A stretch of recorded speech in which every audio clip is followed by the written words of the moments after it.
तो good evening everyone. कल हम लोग जो होमवर्क दिए थे किए थे क्या? नहीं किए थे? क्यों नहीं किए थे? टाइम नहीं मिला? तो पीपीटी तो था होगा, है ना? पीपीटी तो रहा होगा।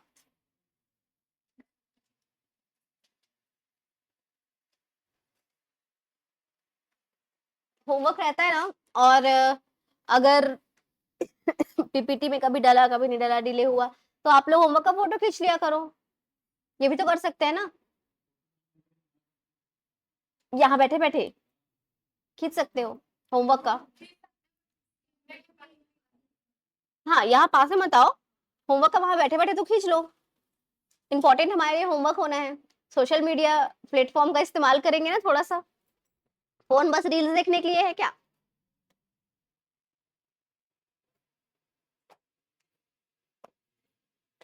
तो हम लोगों ने कल की क्लास में इंग्लिश शुरू किया था, ये देखा था हमने कल।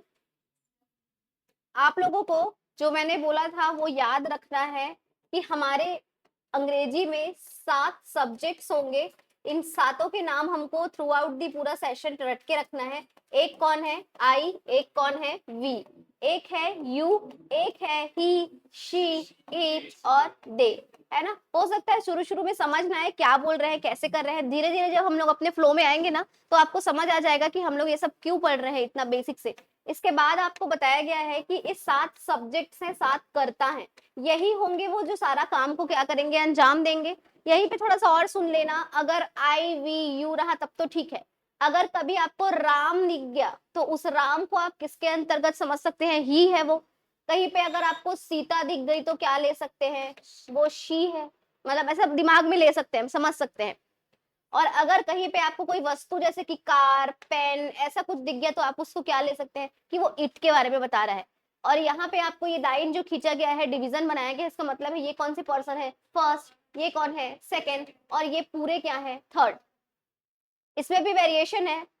ये आई जो है फर्स्ट पर्सन है, सॉरी फर्स्ट पर्सन है, साथ में सिंगुलर है। ये वी क्या है? प्लूरल है। यू क्या हो? ये क्या है? सिंगुलर। ये क्या है? प्लूरल। ये सिंगुलर और प्लूरल दोनों होता है।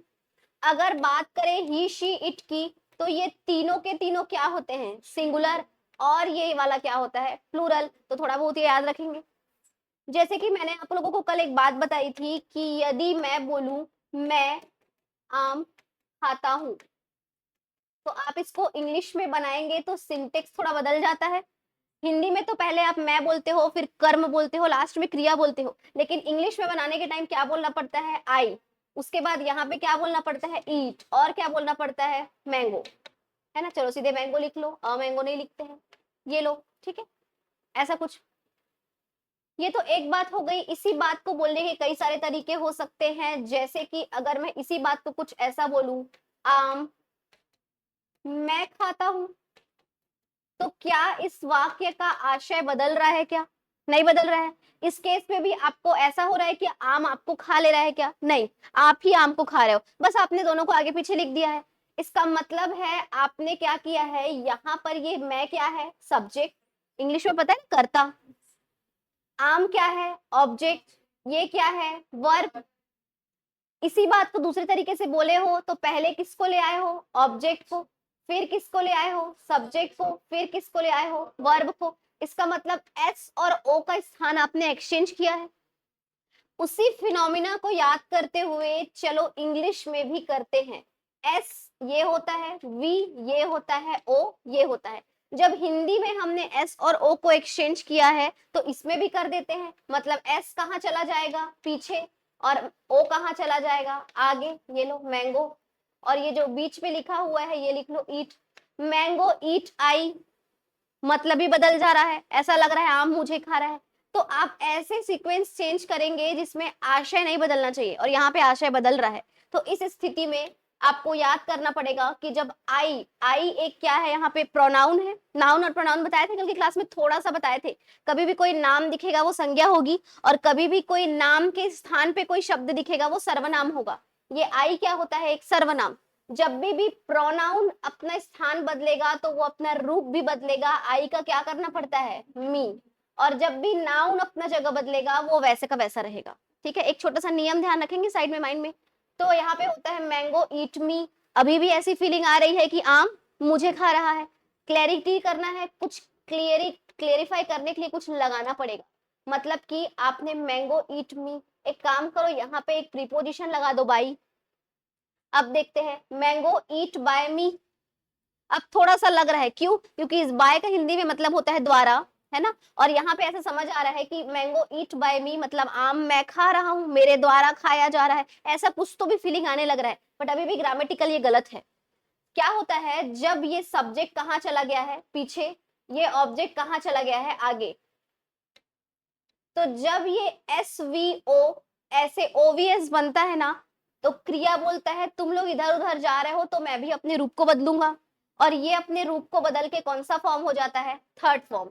तो ये ईट का थर्ड फॉर्म क्या होता है? इटन, है ना। Mango eaten, mango eaten by me, अब भी ठीक है। बट एक और नियम होता है इंग्लिश में। इंग्लिश में नियम ये होता है कि कभी भी कर्ता या कर्म के सीधे बाद आप वर्ब का थर्ड फॉर्म नहीं लगा सकते। जैसे कि गो का फॉर्म होता है गो, वेंट, गॉन।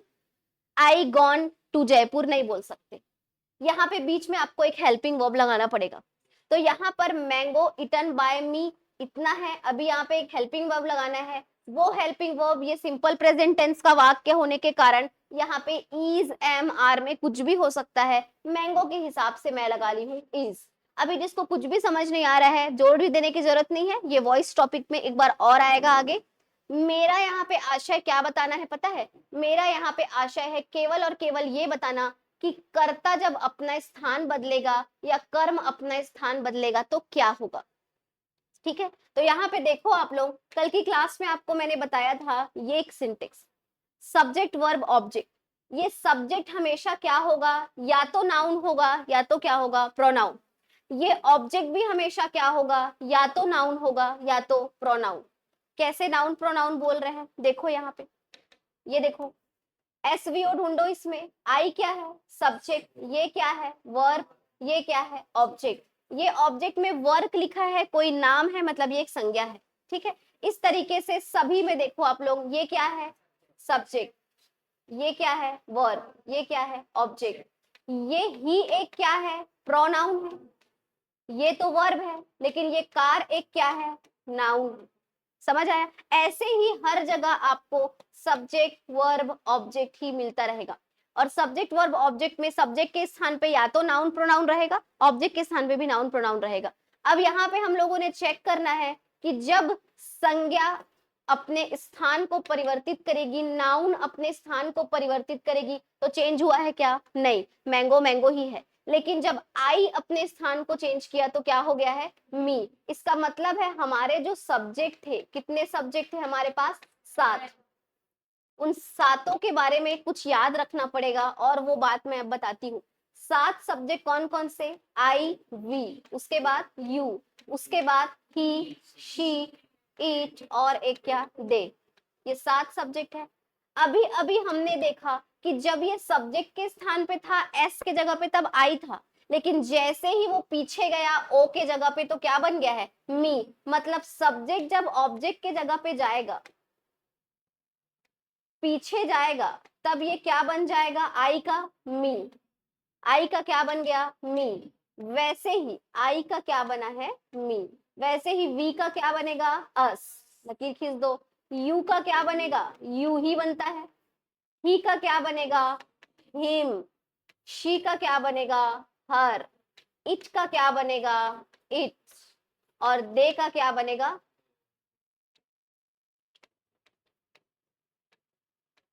इट का इट ही रहता है। क्या हुआ? कोई दिक्कत?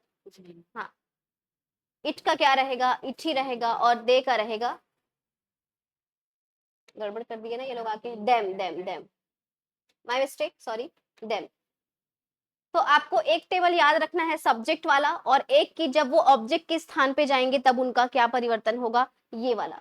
तो यही टेबल को बताने के लिए मैं इतना तामझाम यहाँ पे करी थी। केवल ये बताना चाहती हूँ मैं कि जब वो अपने स्थान पे रहेगा सब्जेक्ट के स्थान पे तो I, we, you, he, she, it रहेगा। लेकिन यदि वो ऑब्जेक्ट के स्थान पे जाएगा तो वो अपना रूप इस तरीके से परिवर्तित करेगा। ये डिटेल में आएगा आपके किसमें, ये डिटेल में आएगा आपके किसमें, वॉइस वाले टॉपिक में। तो कल की क्लास का ये टेबल दिया गया था, ये देखो वही टेबल लिखा हुआ है। पर्सन के बारे में आप जानते हैं, 7 सब्जेक्ट कौन से हैं? I, we, you, he, she, it और दे। इन सातों के ऑब्जेक्ट फॉर्म देख लो, me, us, you, him, her, it और देम। पूरा रट लेना है इसको।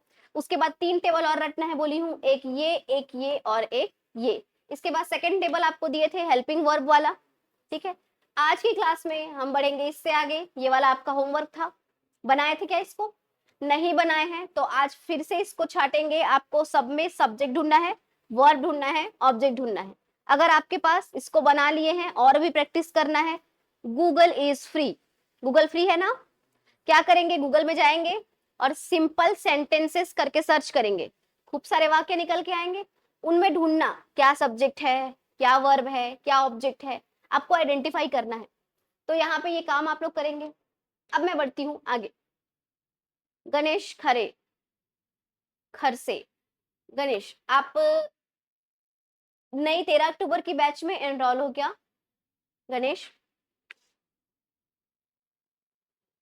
अगर आप 13 अक्टूबर की बैच में एनरोल हो तो वो तो ऑनलाइन बैच है, उसको तो आप कहीं से भी ऑनलाइन ही ज्वाइन करेंगे। जैसे वर्तमान में मैं क्या कर रही हूँ, मैं अंग्रेजी पढ़ा रही हूँ। जैसे ही आपने ये लाइन सुना, आपको एहसास हुआ कि ये काम वर्तमान में जारी है, ठीक है।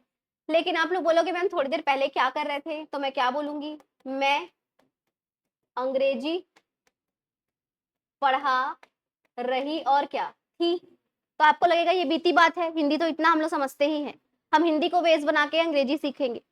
तीसरा, अगर बोलोगे मैम आप थोड़ी देर बाद क्या करोगे, तो मैं क्या बोलूंगी, मैं अंग्रेजी पढ़ा रही, क्या बोलूंगी, होंगी। हो सकता है ना मेरी और क्लास हो, तो क्या बोलूंगी, होंगी। ये देखो, ऐसा ही कुछ आंसर दूंगी मैं, पढ़ा रही होंगी, ऐसा टाइप सा।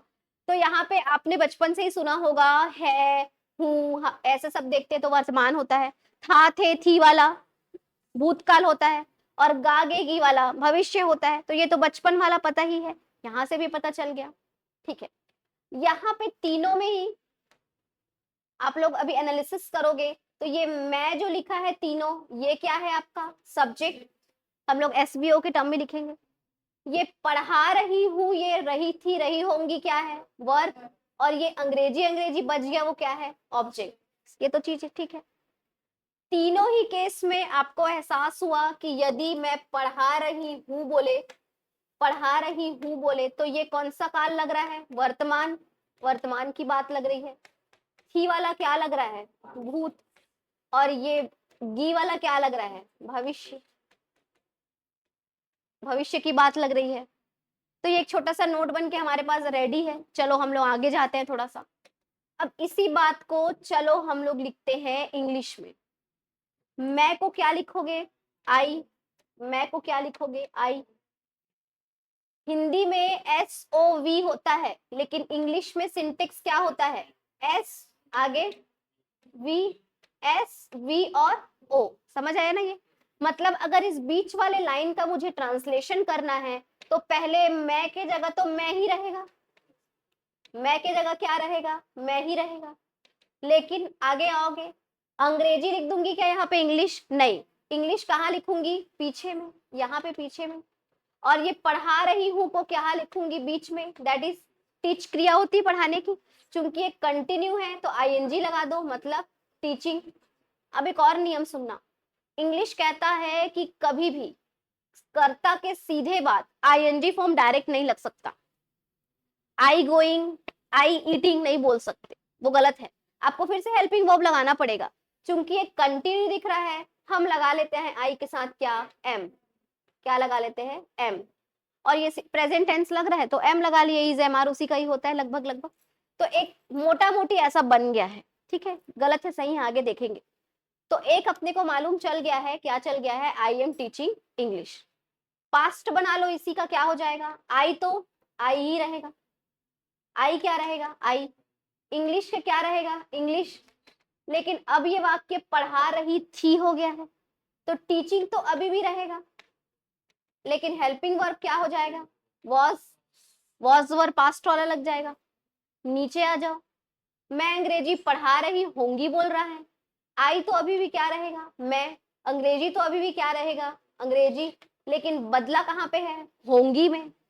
ये है, ये था है, ये होंगी हो गया है। अभी भी यहाँ पे क्या रहेगा, टीचिंग। लेकिन टीचिंग के अलावा यहाँ थोड़ी चीजें बदलेंगी। अब क्या बदलेंगी देख लेते हैं। हेल्पिंग वर्ब बदलेगा। हेल्पिंग वर्ब यहाँ पे भविष्य के लिए आप लोग क्या लगाते हो, विल, तो विल लगा लेना। एक और लगा लेना विल के साथ बी, आगे पता चलेगा क्यों हो रहा है। तो कुछ ऐसा एक वाक्य बना है, हमारे काम का क्या बात है अभी पता चलेगा। अभी तो सिर्फ वाक्य को ही देखो आप लोग, क्या क्या वाक्य बना है। एक जगह पे मैंने हिंदी में जब है लिखा तो आप लोग समझ गए मैम ये वर्तमान है। जब था थे थी लिखा तो क्या बोल दिए, भूत है। जब गा गेगी बोला तो क्या बोल दिए, भविष्य में। हिंदी भाषी हम लोग को इतना तो आता है। इंग्लिश में गए तो क्या बोले, I am teaching English, I was teaching English. और क्या बोल रहे हो, I will be teaching English. इसका मतलब है कि जब हम तीन अलग अलग कालखंड में किसी बात को बोल रहे हैं तो कर्ता बदल रहा है क्या, कर्म बदल रहा है क्या, लेकिन क्रिया बदल रही है। यस, परिवर्तन क्रिया में हो रहा है। इंग्लिश में भी देख लो, कर्ता सब्जेक्ट बदल रहा है क्या, ऑब्जेक्ट बदल रहा है क्या, लेकिन क्रिया बदल रही है। यस, एक में वॉज टीचिंग हो गया, एक में एम टीचिंग, एक में विल बी टीचिंग। आखिर हेल्पिंग वर्ब है, ये मेन वर्ब है, लेकिन है तो वर्ब ही ना। तो कुल मिला के आपने यहाँ पे दोनों जगह पे ये एनालिसिस किया कि यदि हम किसी को आप लोग क्या बोलते हो, वर्तमान को प्रेजेंट, प्रेजेंट में बोल रहे हैं तो क्रिया कुछ और हो रही है। पास्ट में बोल रहे हैं तो क्रिया कुछ और बोल रही है। फ्यूचर में बोल रहे हैं तो क्रिया कुछ और बोल रही है। इसका मतलब क्या मैं ऐसा लिख सकती हूँ क्या, यहां से और यहां से मैं एक कंक्लूजन ले सकती हूँ कि क्रिया के बदलते स्वरूप को क्या कहते हैं, काल कहते हैं। बोल सकती हूँ क्या, क्रिया के बदलते स्वरूप को काल कहते हैं। अलग अलग समय में वो अलग अलग तरीके से बोला गया है और इसी काल को आप लोग इंग्लिश में क्या बोल देते हैं, टेंस। इसका मतलब हमारे पास यहाँ पे टेंस का एक कंसेप्ट आया है। तो जब आप देखे हो क्या बदल रहा है, केवल क्रिया। आप देखो जब टेंस का डेफिनेशन किसी भी बुक में पढ़ोगे ना, यहीं से शुरू रहेगा। क्या शुरू रहेगा, क्रिया का वह रूप। कर्ता का रूप लिखा है क्या, नहीं। कर्म का रूप लिखा है क्या, नहीं। किसका रूप लिखा है, क्रिया का।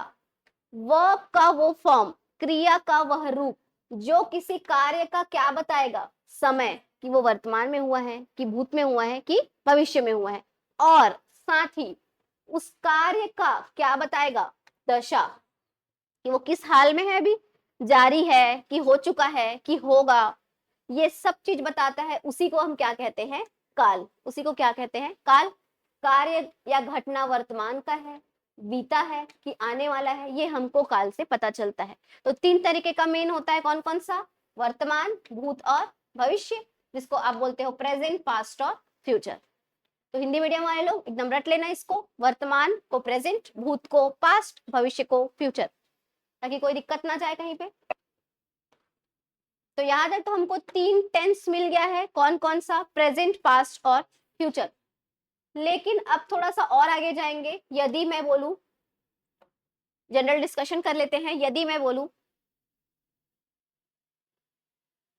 मैं मंदिर जाती हूँ, सुन के क्या क्या एहसास हो रहा है, वर्तमान एक लगा, दूसरा रोज जाते हो, बहुत अच्छा आंसर था ये।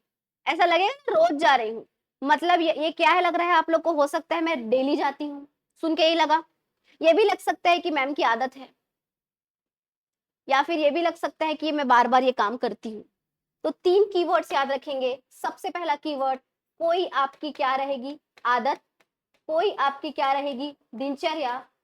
तीसरा, कोई आपके द्वारा बार बार किया जाने वाला कार्य। एक क्या बोल रही हूँ, आदत, एक बोल रही हूँ दिनचर्या, और एक बोल रही हूँ बार बार किया जाने वाला कार्य। इन तीनों प्रकार के जो वाक्यों से आपको एहसास होगा उसको आप अंग्रेजी में एक नाम देंगे और उसको बोला जाएगा कौन सा टेंस? सिंपल। क्या बोला जाएगा? सिंपल। उदाहरण के लिए मैंने अभी अभी बोला मैं मंदिर जाती हूँ, सुन के लगेगा कि ये मैं रोज ही करती हूँ या बार बार करती हूँ। जैसे कि मैं हर गुरुवार को घूमने जाती हूँ, मतलब हर गुरुवार 7 दिन के अंतराल में मैं घूमने जा रही हूँ, मतलब बार बार किया जाने वाला काम। जैसे कि मेरे पिताजी रोज सुबह चाय पीते हैं, सुन के क्या लगेगा? उनकी आदत है या उनकी दिनचर्या का हिस्सा है। मैं रोज पढ़ाई करती हूँ, एक आध बार पढ़ने बैठोगे तो बोलोगे क्या? नहीं, आप वो काम रिपीटेडली करते हैं। और फिलहाल जब हम है में बोल रहे हैं तो वर्तमान की ही बात हो रही है। वो सब जाने दो, आपको ढूंढना है आदत, दिनचर्या, बार बार किया जाने वाला काम, और उसको किस में लेना है? सिंपल में। हिंदी मीडियम वाले लोग कभी कभी इस सिंपल को एक और नाम लिख देता है। क्या लिख देता है? इंडेफिनिट बोल देता है, प्रेजेंट इंडेफिनिट इस टाइप का लिख देता है। तो दोनों बोलेंगे। तो एक आपने देखा कौन सा मिल गया है? सिंपल। दूसरा, यदि कोई कार्य, यदि कोई कार्य क्या रहेगा? जारी रहेगा। यदि कोई कार्य जारी रहे, कंटिन्यू रहे, तो इंग्लिश में उसको क्या बोल दोगे? सीधे सीधे कंटिन्यूस। क्या बोल दोगे? कंटिन्यूस। या इसी को हम लोग बोल देते हैं प्रोग्रेसिव। क्या बोल देते हैं? प्रोग्रेसिव। प्रोग्रेस में है ना, ऐसा इसलिए प्रोग्रेसिव। जैसे कि अभी हमारा जो वाक्य जहां से शुरू हुआ था, मैं अंग्रेजी पढ़ा रही हूँ, जारी है। बाहर बच्चे शोर मचा रहे हैं, वो काम जारी है। वर्षा हो रही है, बारिश हो रही है, कंटिन्यू काम जारी है। तो ये काम अगर जारी रहने का आभास होगा तो उसको आप कंटिन्यूस के अंदर लोगे। क्या प्रेजेंट, क्या पास्ट, क्या फ्यूचर, वो छोड़ दो, पहले जो बता रहे हैं वो ध्यान देना। तीसरा, तीसरा इसका उदाहरण से शुरू करते हैं। जैसे कि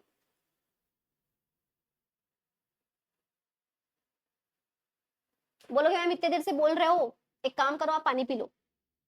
तो मैं क्या बोलूंगी? मैं पानी पी चुकी हूँ, मुझे प्यास नहीं लगी है, मैं पानी पी चुकी हूँ। इसका क्या मतलब हुआ? मैं वर्तमान में पीते दिख रही हूँ क्या? नहीं। मैं कल पी होंगी इसको कंसिडर करूंगी क्या? नहीं। मैंने थोड़ी देर पहले वो काम पूरा किया होगा, मतलब पानी मुझ में होगा, है ना। जैसे कि कहीं जाओगे दोस्त के घर घूमने के लिए, बोलेगा आ भाई खाना खा ले, तो क्या करोगे? बैठ जाते हो खाने के लिए आप लोग, लेकिन नहीं बैठना है, खा के गए हो ना घर से, तो क्या जवाब दोगे? नहीं, मैं खाना खा चुका हूँ। इन जनरल हम लोग बोलते हैं मैंने खाना खा लिया है। दोनों सही है, दोनों तरीके से बोलते हैं। इसका ये मतलब है आप थोड़ी देर पहले उस काम को कर चुके हो, लेकिन उसका लक्षण या प्रभाव आप में मौजूद है। समझ आया? मतलब आपके पेट में अनाज होगा ना, तभी आपको भूख नहीं लगी है, इसका मतलब आप बोलोगे कि मैं खाना खा चुका हूं। तो ये जो चुका, चुकी, चुका, चुके, लिया, ली, मैंने पढ़ाई कर ली है ना, या वाला जो चीज मिलेगा, ये सब किसके अंदर आएगा? तीसरे के अंदर, जिसमें मैंने कीवर्ड क्या बताया? कार्य। कार्य क्या हो गया है? पूर्ण हो गया है, संपन्न हो गया है।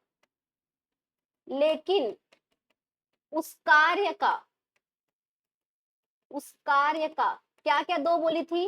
लक्षण, या क्या बोली थी? प्रभाव, अभी भी क्या है? मौजूद है।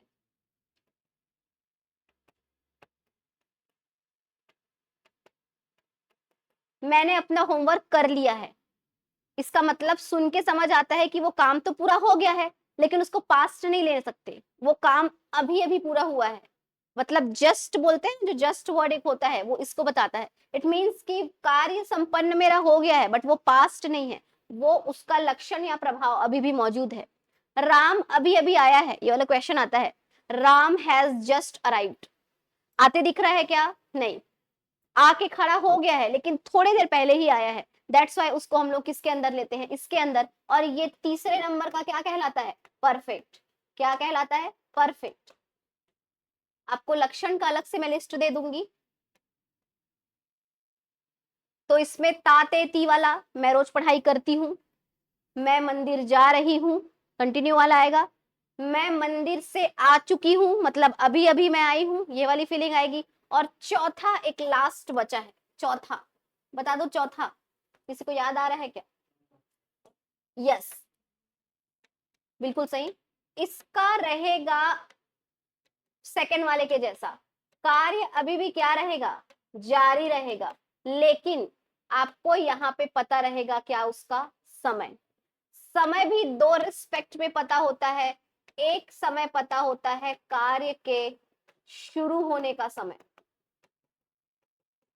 और दूसरा समय बता देता है कार्य के जारी रहने का समय। यहाँ पे समझना थोड़ा सा।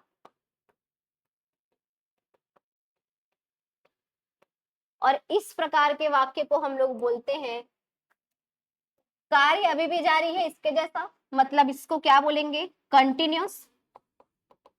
जारी है मतलब कंटिन्यूस तो बोलेंगे ही बोलेंगे, लेकिन इसमें एक नया चीज आया है क्या, समय, तो इसको बोला जाएगा परफेक्ट कंटिन्यूस। अब इस लास्ट वाले को समझना, इसको आप समझेंगे इसको बेस बना के।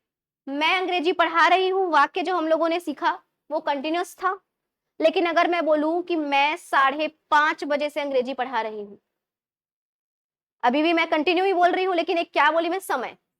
5:30 बजे से इसका मतलब है कि मेरे कार्य के शुरू होने का समय मैं बोल रही हूँ, मतलब ये किसमें आएगा, परफेक्ट कंटिन्यूस।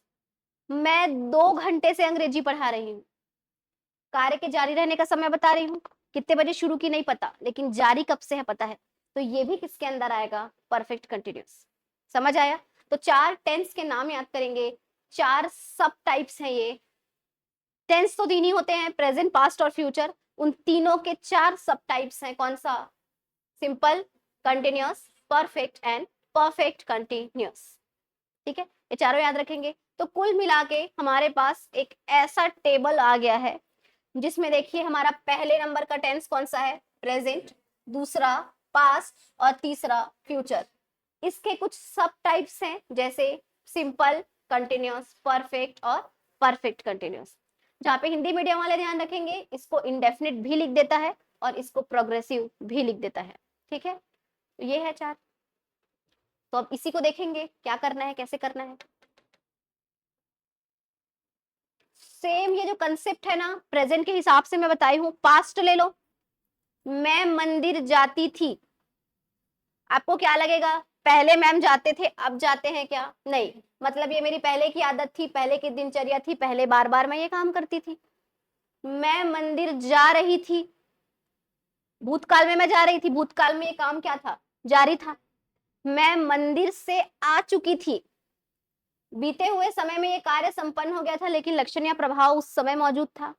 मैं 2 बजे से अंग्रेजी पढ़ा रही थी, कार्य जारी था, लेकिन कब की बात थी, भूत की। तो है वाला प्रेजेंट होता है, था थे थी वाला पास्ट होता है, गागेगी वाला फ्यूचर होता है। भविष्य भी सुन लो, भविष्य सुनना, मैं कल से रोज पढ़ाई करूंगा, करते हो ना ऐसा। अभी बच्चे लोग मेरे उस बैच के, मैम पढ़ाई पूरी डप हो गई है, ऐसा हो गई है, मैं बोली ठीक है अभी तो होगा भी नहीं, दिवाली में घर जाओगे, फिर गैप आएगा, अब दिवाली से आके बढ़िया पढ़ना ऐसे करके। तो बोले ठीक है मैम। तो उन लोग, मैम दिवाली के बाद रोज पढ़ेंगे, कोई ऐसा बात बोल रहा है ना, इसका मतलब है कि वो भविष्य में अपनी क्या बनाना चाहता है, आदत या कोई दिनचर्या, वो उस काम को बार बार करना चाहता है। तो सब में ये फिट बैठेगा। भविष्य में कोई काम जारी रहेगा, जैसे कि मैं अंग्रेजी पढ़ा रही होंगी, भविष्य की जो बात होती है ना, फ्यूचर जो टेंस होता है ना, वो केवल हमारी एक आकांक्षा होती है, चाहत कि हम ये काम करेंगे, जरूरी नहीं है वो हो सकता है मैं यहाँ से जाऊं मेरी क्लास ही ना रहे, कैंसिल हो जाए। तो इसका मतलब है मैं अगर अंग्रेजी पढ़ा रही होंगी बोलूंगी तो वो कंटिन्यूअस में आएगा फ्यूचर के। मैं अंग्रेजी पढ़ा चुकी होंगी बोलूंगी अगर, तो मैं भविष्य में ये काम पूरा हो चुका रहेगा।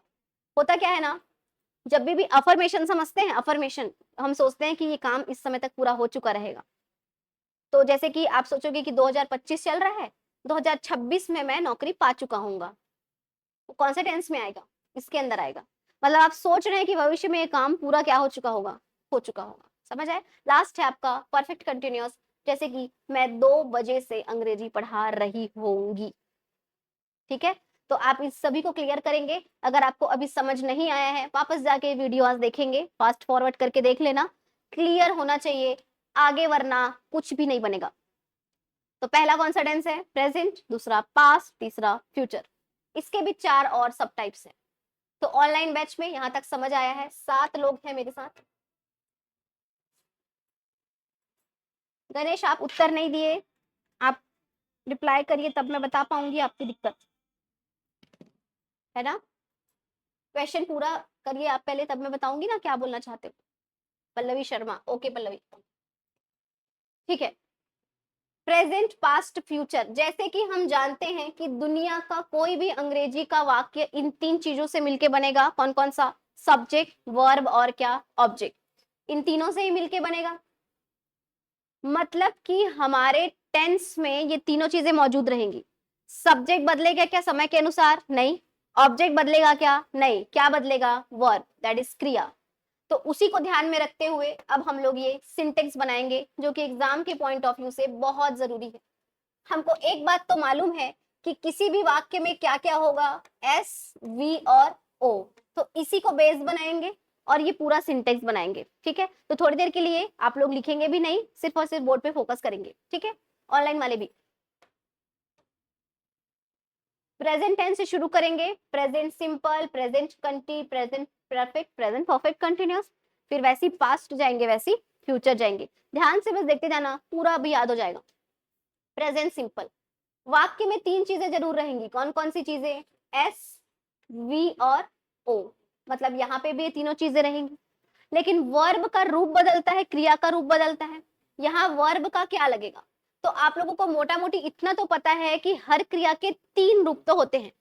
होते तो 6 हैं, बताऊंगी आगे, लेकिन कुल कितने होते हैं? Main 3। First form, second form, third form. बचपन से सुन रहे हैं। कॉल, कॉल्ड, कॉल्ड, होता है ऐसा। जैसे कि एक और क्रिया हो गई, गो, गो, वेंट, गॉन, होता है ना ऐसा। कम, केम, कम, मतलब ये 3 क्रिया होती है। उसमें से पहले नंबर का लगेगा प्रेजेंट सिंपल में, दैट इज वर्ब का फर्स्ट फॉर्म। तो ये बन गया आपका सिंटेक्स। सिंटेक्स क्या बना है? सब्जेक्ट, उसके बाद वर्ब का फर्स्ट फॉर्म, सब्जेक्ट वर्ब का first form plus object. Verb के फर्स्ट फॉर्म में जगह जगह एस और क्या लगेगा? ईएस, और वो क्या है मैं बताऊंगी आगे। तो ये सिंटेक्स याद हो गया। प्रेजेंट कंटिन्यूस, ध्यान रखेंगे कंटिन्यूस जब भी बोलूं वर्ब का कौन सा फॉर्म लगाना है? आईएनजी। इसका मतलब है ये जितने भी कंटिन्यूस है सब में आईएनजी लगाएंगे। तो चलिए शुरू करेंगे। सब्जेक्ट अभी भी रहेगा, वर्ब अभी भी रहेगा, ऑब्जेक्ट अभी भी रहेगा, लेकिन वर्ब का कौन सा फॉर्म रहेगा? ING form. तो ये देखो लगा दिया मैंने, वर्ब का कौन सा फॉर्म? ING form. एसवीओ बन गया। लेकिन मैंने आपको बोला है सब्जेक्ट के सीधे बाद आईएनजी फॉर्म नहीं लगाते। आई ईटिंग, आई गोइंग गलत है।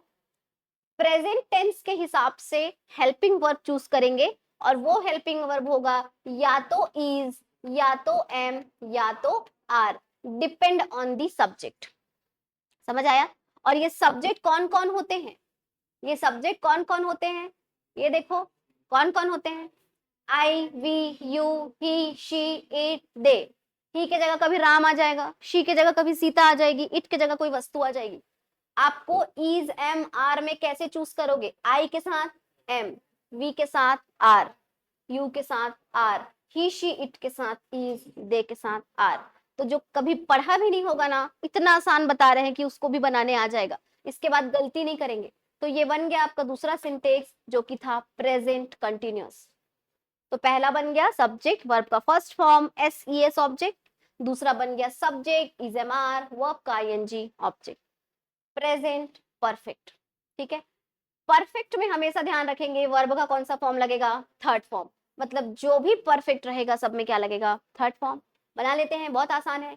सब्जेक्ट, सब्जेक्ट के बाद वर्ब और उसके बाद ऑब्जेक्ट।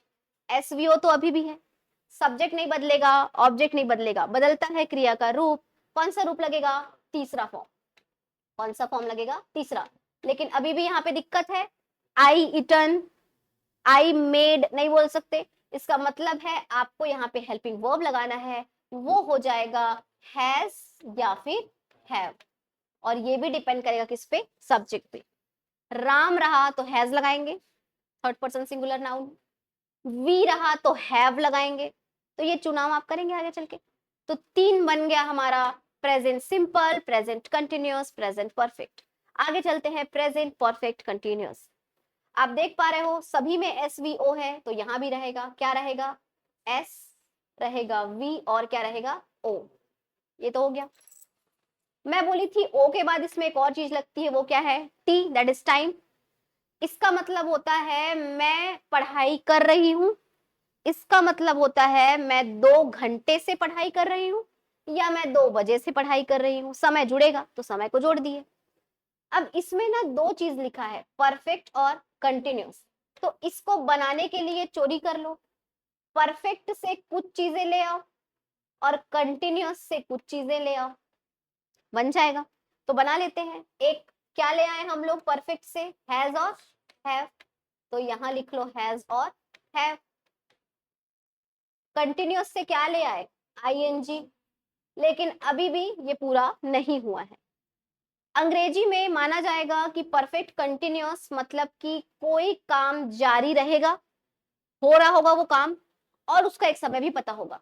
अंग्रेजी में होने के लिए एक बहुत अच्छी क्रिया होती है जिसका नाम क्या है, बी। बी का मतलब ही क्या होता है, होना। बी का मतलब होता है होना। तो इस बी का परफेक्ट फॉर्म, तीसरा नंबर का फॉर्म यहां लगेगा और उसका नाम क्या है, बीन। आपको इसको याद रखना होगा, ठीक है। तो आपको ये एक नोट मिल गया है कि परफेक्ट कंटिन्यूअस में हमेशा 2 चीज रहेगा, एक क्या, बीन, और एक क्या, वर्ब का आईएनजी फॉर्म, ठीक है। तो यहाँ पे आपका ये पहला सिंटेक्स पूरा होता है। सुंदर दिखाने के लिए मैं इसको यहां से हटा रही हूँ और इसको लिख रही हूँ। वर्ब के बाद क्या लिखेंगे, ऑब्जेक्ट, और उसके बाद टाइमिंग। तो ये पूरा आपका सिंटेक्स यहाँ पे रेडी हो गया है।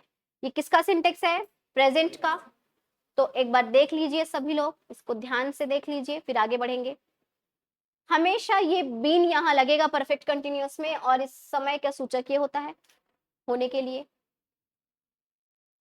प्रेजेंट बन गया तो पास्ट भी बन जाएगा, बिल्कुल ऐसे ही जैसे हमने अलग अलग क्रियाओं को यहाँ लिखा है, यहाँ भी लिखते जाएंगे, हेल्पिंग वर्ब बदलते जाएंगे, बन जाएगा। शुरू करें।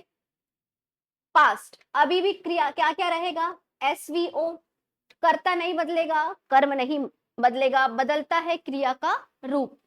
पास्ट टेंस है, वर्ब का कौन सा फॉर्म लग जाएगा, second form, simple past tense, ठीक है। तो ये हो गया आपका simple past tense. Past continuous क्या लग जाएगा, सब्जेक्ट, वर्ब और ऑब्जेक्ट। चूंकि कंटिन्यूअस है, वर्ब का कौन सा फॉर्म, आईएनजी फॉर्म। ये देखो यहां तक तो बना लोगे आप लोग, लेकिन अभी भी मैं बोली थी क्या लगाना पड़ता है, हेल्पिंग वर्ब। तो इज, एम, आर लगा था प्रेजेंट में, इसका पास्ट फॉर्म होता है वॉज या वर, और ये आप लगा लोगे पास्ट कंटिन्यूअस। याद हो गया। तीसरा, past perfect, subject, verb, object अभी भी रहेगा, सब्जेक्ट और ऑब्जेक्ट में कोई परिवर्तन नहीं आएगा, बदलेगा क्रिया का रूप। परफेक्ट टेंस का नोट क्या कहता है, वर्ब का थर्ड फॉर्म, ये लो लगा दी मैं वर्ब का थर्ड फॉर्म, लेकिन लगाना क्या पड़ता है, हेल्पिंग फॉर्म। हैज, हैव का पास्ट फॉर्म होता है हैड। आप ये बन गया सिंटेक्स, समझ आया। तो बन गया past simple, past continuous, past perfect. अगला जाते हैं पास्ट परफेक्ट कंटिन्यूअस, ठीक है, इंस्पायर होके बनाएंगे इससे। तो सबसे पहले क्या आ जाएगा, सब्जेक्ट, वर्ब का आईएनजी रूप, नीचे आएगा ऑब्जेक्ट और टाइमिंग। यहां तक तो बन गया। कुछ चीजें यहां से लेना, कुछ चीजें यहां से लेना, जस्ट लाइक दैट। तो यहाँ पे सब्जेक्ट के बाद यहां से क्या चुरा लिया, हैड, लगता क्या है साथ में, बीन, वर्ब का आईएनजी फॉर्म ऊपर से ले लिया और ये बन गया आपका। देखो परफेक्ट से क्या उठाए हो, हैड, वर्ब का आईएनजी कहां से उठाए हो, कंटिन्यूअस से, बन गया परफेक्ट कंटिन्यूअस। टाइम के कारण बीन लगाना पड़ता है, तो याद रखना है इसको। तो बन गया प्रेजेंट और पास्ट। जल्दी हो रहा है क्या, ठीक है, स्पीड ठीक है, ऑनलाइन में समझ आ रहा है, याद भी करते जाना है। बनाते हैं फ्यूचर। फ्यूचर टेंस में जैसे कि मैंने आप लोगों को बोला कि फ्यूचर जो भविष्य जो काल होता है, ये केवल आपकी एक चाहत है, आकांक्षा है ना, इच्छा है कि ऐसा होगा, जरूरी नहीं है ये हो, जरूरी भी है हो जाए। तो यहाँ पे भविष्य में चाहने के लिए एक शब्द होता है क्या, विल। विल चाहत इसका मतलब होता है, चाहने के लिए जो शब्द है विल वो लगाना पड़ता है, और साथ में एक जुड़वा भाई उसका शैल, ये दोनों की जोड़ी है, हमेशा ये साथ में लगेंगे। आपको टेबल में बताया गया था कि किस कर्ता के साथ क्या लगाना है। विल और शैल में आई और वी के साथ दोनों लगा लेना, बाकी सभी के साथ कॉन्फिडेंटली क्या लगाना, विल। शेल क्यों नहीं, आगे बता देंगे। तो फिलहाल याद भी करना है और समझना भी है। देखते हैं फ्यूचर टेंस। फ्यूचर टेंस में जाओगे चाहे किसी में भी जाओ, अभी भी क्या रहेगा, एस वी और ओ। वर्ब का कौन सा फॉर्म लगेगा, फर्स्ट फॉर्म। कौन सा फॉर्म लगेगा, फर्स्ट फॉर्म। ध्यान देंगे वर्ब का पहला रूप केवल और केवल दो टेंस में लगता है। एक कौन सा, सिंपल प्रेजेंट, एक कौन सा, फ्यूचर सिंपल। प्रेजेंट सिंपल और फ्यूचर सिंपल दोनों में ही बस लगता है। अब अगर ऐसा लिख दिए तो दोनों तो सेम हो गया। तो भविष्य सूचक जो ये है विल और शेल, ये हमेशा कर्ता के बाद लगेंगे। समझ आया, कर्ता के बाद आंख बंद करके इनको लगाना पड़ेगा। तो यहाँ पे सब्जेक्ट के बाद क्या लगा लेना, विल और शेल। आपको पता है किसके साथ विल किसके साथ शेल। तो ये बन गया present sorry future simple. Future continuous बना दो, सब्जेक्ट वर्ब और ऑब्जेक्ट। वर्ब का कौन सा फॉर्म, आईएनजी फॉर्म, क्योंकि कंटिन्यूअस है। भविष्य सूचक लगाना पड़ेगा, दैट इज विल और शैल, ये तो लगेगा ही। पर अभी भी यहाँ पे एक वर्ब मिसिंग है, हेल्पिंग वर्ब मिसिंग है। मैंने बोला था कि फ्यूचर कंटिन्यूअस, फ्यूचर कंटिन्यूअस मतलब भविष्य में ये काम जारी रहेगा। अभी आप इमेजिन करो कि आपकी बहन घर में क्या कर रही होगी, तो क्या बोलोगे, मेरी बहन घर में फोन चला रही होगी। मतलब घर में वो क्या कर रही होगी, आप यही बैठे बैठे इमेजिन कर रहे हो। इसका मतलब वो काम भविष्य में क्या रहेगा, जारी रहेगा। तो यहाँ पे होने के लिए जो क्रिया होती ना बी, ओरिजिनली यहाँ आ जाता है, क्योंकि वो जारी रहेगी। तो होने के लिए जो बी है वो यहाँ लग जाएगा। तो अब सिंटेक्स बनता है subject will shall be verb का आईएनजी ऑब्जेक्ट।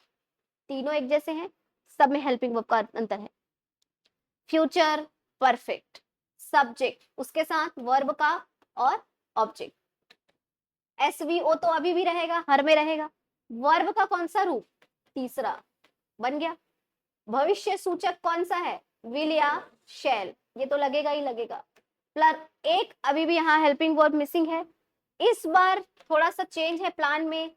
ये जो हैव है ना, हैव प्रेजेंट का, इसको बोरो करके लाके आपको क्या कर देना है, यहाँ पे लगा देना है।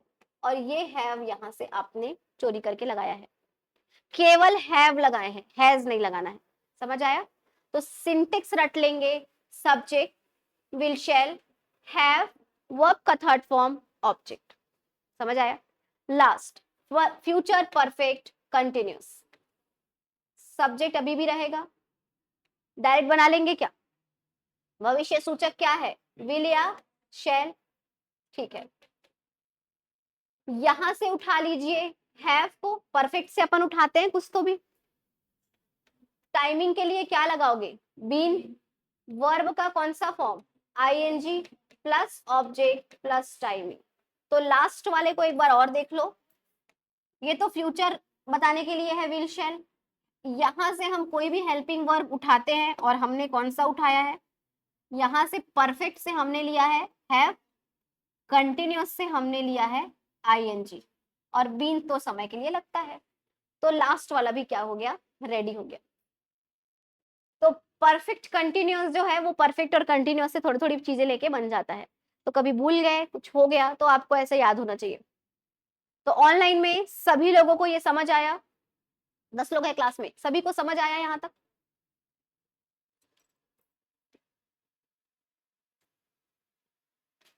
तो ये देखिए, ये पेन से लिख के बनाया गया है अभी हमारे द्वारा। ये बहुत सुंदर तरीके से, सुसज्जित तरीके से लिखा हुआ एक मिल रहा है आपको सिंटेक्स। साथ में आपको हर जगह एक लक्षण मिल रहा है। प्रेजेंट में ता ते रहेगा, इसमें रहा रही होता है, इसमें चुका चुकी होता है, इसमें रहा रही के साथ क्या होता है, समय। मैं मंदिर जाती हूँ, मैं मंदिर जा रही हूँ, मैं मंदिर जा चुकी हूँ, मैं अभी 2 घंटे से मंदिर जा रही हूँ, बोल सकते हैं ऐसा। तो इस तरीके से बनेगा। सभी में सिंटेक्स लगा हुआ है, व्हाइट कलर में देखो लिखा हुआ है ना, कहीं पे कोई दिक्कत नहीं जाएगी। ये पूरा सिंटेक्स आपने अभी क्या किया है, याद किया है मेरे साथ। ठीक है, चाहते तो ये स्लाइड दिखा देते, काम हो जाता, लेकिन रिटर्न में जितना इफेक्टिव रहता है, हाथ से लिख के याद होता है, वो दिखा के स्लाइड नहीं होता। तो आपको टेंशन लेने की जरूरत नहीं है। जहां जहां जब जब जरूरत पड़ेगी, मैं स्वयं उन चीजों को याद कराने के उद्देश्य से लिखा करूंगी। ठीक है, तो किसी को भी टेंशन नहीं लेना है, सभी कुछ आ जाएगा। टेंस वॉइस नरेशन देख के बनेगा आप लोगों से, ठीक है। बस जैसे जैसे बोल रहे हैं करते जाइए। तो हमारी क्लास का सार था ये सिंटेक्स जो हमने बनाया है।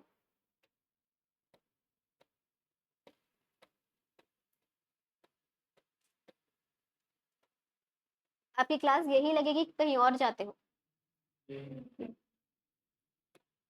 ठीक है। तो यदि मैं आप लोगों को बोलूं कि उस सिंटेक्स को बिना देखे लिखो तो लिख लोगे क्या? लिख लोगे, है ना? ठीक है। तो बिना देखे उस सिंटेक्स को आपको लिखना है। साथ में आपको एक नया होमवर्क मिलेगा। अभी होमवर्क है एक वाक्य, और आपको इस वाक्य का बनाना है make all 12 form of tenses. 3 कुल टेंस थे मेरे, कौन कौन से? Present, past, future. उसके 4 सब टाइप थे, मतलब टोटल कितना टेंस है? 12। समझ आया ना? और 12 टेंस में आपको बनाना है इस वाक्य को। वाक्य है आई राइट अ लेटर। समझ आया? इस वाक्य में पहले बता दो सब्जेक्ट कौन है? आई। वर्ब कौन है? राइट। और ये बचा हुआ क्या है? ऑब्जेक्ट। अब ये वर्ब का कौन सा फॉर्म है? First form. और ये किसके सिंटेक्स से मैच खा रहा है? फर्स्ट वाला, प्रेजेंट सिंपल। मतलब ये प्रेजेंट सिंपल टेंस में लिखा हुआ है। आपको बाकी के 11 बनाने हैं। बन जाएगा क्या? अगर हमको एसवीओ पता है तो सब में बन जाता है। तो आपको बिल्कुल मेरे जैसा ही तरीका अपनाना है। आपको बिल्कुल ऐसा एक टेबल बनाना है।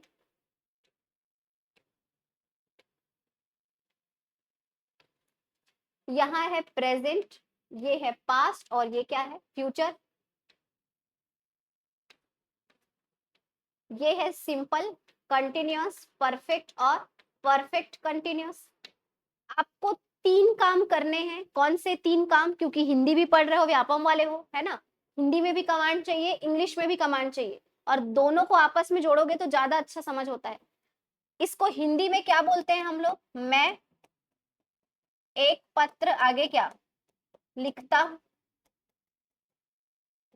ये केवल एग्जाम नहीं, आपकी जिंदगी में भी काम आएगा अगर इसको आप सीख गए तो यहाँ पे देखो, आपको सबसे पहले क्या काम करना है? समझ लो काम क्या करना है। ऐसे टेबल रहेगा, इस टेबल में आपको सबसे पहले टेबल बनाना है। कॉपी को हॉरिजॉन्टल कर लेना जैसे भी मन है। सबसे पहले आप लिखोगे सिंटेक्स। सिंटेक्स मतलब एसवीओ वाला। उसके बाद आप लिखोगे इंग्लिश में। इंग्लिश में मतलब ये वाला आ जाएगा यहाँ पे, आई राइट अ लेटर वाला। उसके जस्ट नीचे आप क्या लिखोगे? हिंदी में। समझ आया? तो ऐसे पूरे टेबल भर 3-3 रोज मुझे मिलने चाहिए। सभी को ये काम करके आना है, ठीक है।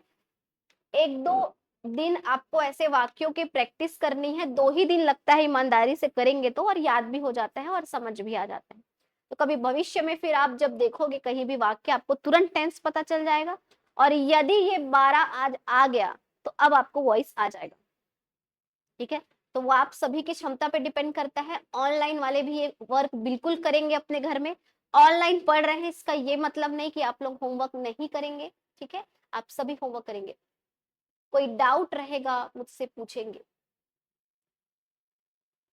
नोट्स का पीडीएफ तो व्हाट्सएप ग्रुप बनेगा तब डलेगा, आशी। और यदि आप, क्या बैच है? 8 सितंबर, 8 सितंबर बैच में हो तो उसको अभी डला देंगे, ठीक है। गणेश आप रिप्लाई नहीं कर पाए हैं। यदि आप ऑफलाइन स्टूडेंट हैं, 8 सितंबर वाले बैच से हो या किसी भी बैच से हो, ऑफलाइन हो तो ऑफिस में बात करोगे तो आपका बिलासपुर रायपुर वाला प्रॉब्लम सॉल्व हो जाएगा, ठीक है गणेश। बाकी सबको कोई दिक्कत नहीं है यहाँ तक, ठीक है। तो आपको कल ये काम करके आना है। मदद के लिए लिखा हुआ है, पहले सिंटेक्स लिखना, फिर इंग्लिश लिखना। समझ नहीं आएगा यहाँ पे क्या करूं तो देखो लिखा, मैं पत्र लिखता हूं, मैं पत्र लिख रहा हूं, मैं पत्र लिख चुका हूं, मैं 2 घंटे से पत्र लिख रहा हूं। ये काम कर लेना। एक ही वाक्य दी हूं, धीरे से होमवर्क बढ़ेगा। तो ये है आपका होमवर्क।